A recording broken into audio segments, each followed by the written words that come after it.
வணக்கம் மக்களே! Welcome back two கதை கேளு கதை கேளு பை உங்கள் ஆர்ஜி நவீனா. இன்னையோட கதைக்குள்ள போவோமா?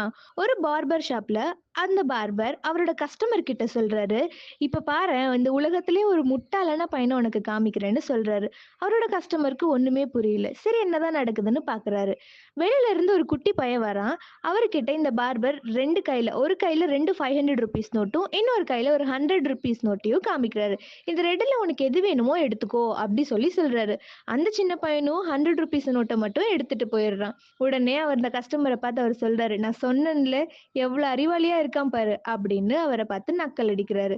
இந்த கஸ்டமருக்கும் ஒண்ணுமே புரியல. ஆமா இவன் ஏன் 2 ₹500 நோட்ட எடுக்காம ஒரு ₹100 நோட்ட மட்டும் எடுத்துட்டு போறான் அப்படின்னு ஒண்ணுமே புரியாம அவரும் அவரோட ஹேர் கட் முடிச்சுட்டு வெளிய வராரு. வெளிய வரும்போது அந்த குட்டி பையன் ஒரு கடையில இருந்து ஐஸ்கிரீமோட வெளிய வரான். அப்போ அந்த கஸ்டமர் போயிட்டு அந்த பையன கேட்கிறாரு, "ஏன்பா நீ அந்த ₹1000 எடுக்காம ₹100 எடுத்த?" அப்படி சொல்லி கேட்கிறாரு. அதுக்கு அந்த பையனும் சொல்றான், "என்னைக்கு நான் அந்த 2 ₹500 நோட் எடுக்கிறேனோ, அன்னையோட அந்த கேம் முடிஞ்சிருமே அங்கிள்" அப்படின்னு சொல்லி சொல்றான். மோரல் ஆஃப் த ஸ்டோரி என்னன்னா, என்னதான் வெளிய எல்லாருக்கும் முட்டாள்னு தெரிஞ்சாலும், அவனுக்கு தெரியும் அவன் கேம எப்படி விளையாடுறான்னு. அதே மாரி தான் லைஃப்ல sometimes looking like a pool outside is the smartest strategy inside. சுருக்கமா சொல்லணும்னா, "நான் வீழ்வேன் என்று நினைத்தாயோ, ஆனா வெல்வேன் என்று ஆல்ரெடி பிளான் பண்ணிட்டேங்கிற" மாரி இருக்கணும். கதை பிடிச்சிருக்கும் நம்புறேன். மீண்டும் இன்னொரு சுவாரஸ்யமான கதையோடு உங்களை சந்திக்கும் வரை உங்களிடமிருந்து விடைபெறுவது நான் உங்கள் ஆர்ஜே நவீனா.